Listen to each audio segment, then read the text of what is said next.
Good morning. I want to share with you an opportunity that we have for Northeast Iowa rural counties, but first I want to tell you how this all happened. I'm working with an organization there in Boston, and they're considering giving us some funding, and here's how it all came about. When I first met Kim, she is the head of an organization that gives out dollars, big funding, for innovation, social innovation. And she has 100 high-performing nonprofits under her umbrella. So she was talking to me about Iowa and what was going on, and invited me to their annual meeting, which happened to be in Miami in February, so I went. When I talked to her further, I remarked that, high-performing nonprofits are wonderful, but they are not going to save Iowa's small towns and cities.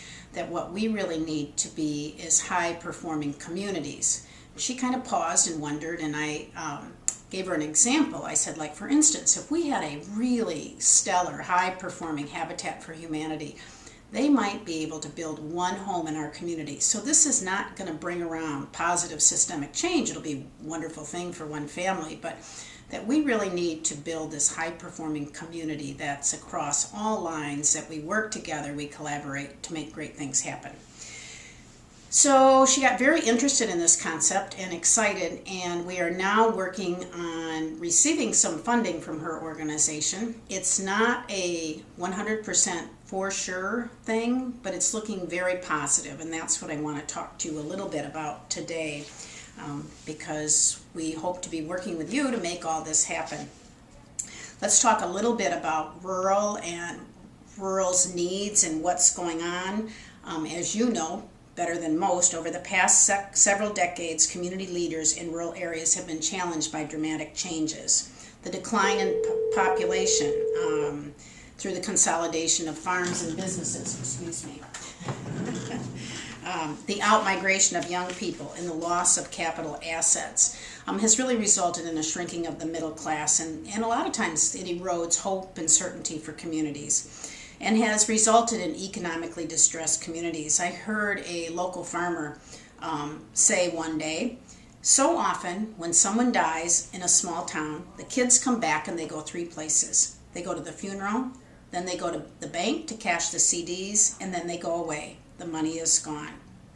That's a pretty negative statement. But in spite of that, we've identified, and all of those of you that have been working with the Northeast Iowa Food and Fitness have certainly identified two community-based assets. Number one is the people. As you know, the people are passionate about their community. They'll work to address issues and improve if given the opportunity and the necessary tool. The program that we're talking to Kim about, the main focus is strengthening the ability of people living in a community to achieve shared goals cooperatively. I'm going to say it again because it's pretty important to the whole crux of what we are proposing to her. Our main focus is strengthening the ability of the people living in a community to achieve shared goals cooperatively. The Monitor Group and Grant Makers for Effective Organization, or GEO, recently put out a funder's guide on catalyzing networks for social change, and that really outlines that mindset, and we will make that link available to all of you. It really promotes that decentralized approach and the focus on relationships and widespread engagement. The second community asset that might surprise you is the intergenerational transfer of wealth. In Northeast Iowa's land-rich and cash-poor economy, and that's true in areas across the nation, we are going to be experiencing this intergenerational transfer of wealth, where dollars and property, land, assets are going to pass from one generation to the next. Actually, they estimate in the next 50 years across the nation that there's $75.2 trillion that's going to exchange hands. And in Iowa, because of the age of our population, that's happening right now. We have experienced, and MJ, who's here with you today, can share with you that Iowans are very generous people, and they want to give back to their community. And so taking advantage of that philanthropy, of that generous nature, and working with people to give them opportunities to give back is a big part of this proposal. I want to give you a real quick rundown of what we think is necessary for all this to happen to make this real. We see a need for a coordinating entity to manage the development of the plans, link the disparate players, build community-wide attention and support for an issue, and ensure that plans and performances stay on track. Collaboration, that's the core. Community engagement. We need to meet residents where they're at and build in ownership, letting the residents lead the process and the decision making. Reliable information, which really becomes more and more difficult to access as our local media outlets die out, but that's going to be key to the success of this program.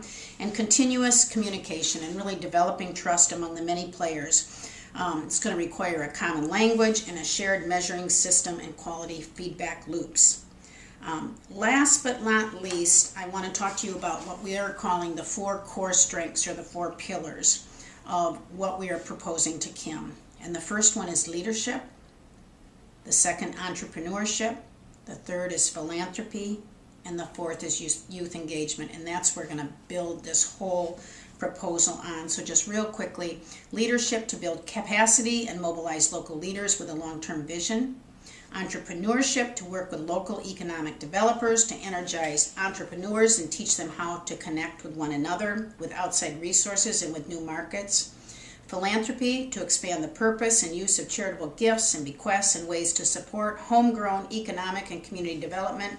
And youth engagement to enlighten young people to the opportunities that the community has to offer. Every community in our region has some level of potential for building on these 4 core strengths or capacities, and working with local leadership circles, we will seek to train, coach, and develop action strategies around each of the 4 core strengths. We call this program Rebuilding Rural Livelihood, and we feel it really will confront the most serious challenges facing rural Northeast Iowa. So with that, I'm going to turn it over to MJ and let her fill in all the details. I'm sorry I can't be with you today. Thank you so much for coming and spending this time to try to figure out a great way for all of us to work together to advance our communities. Thank you.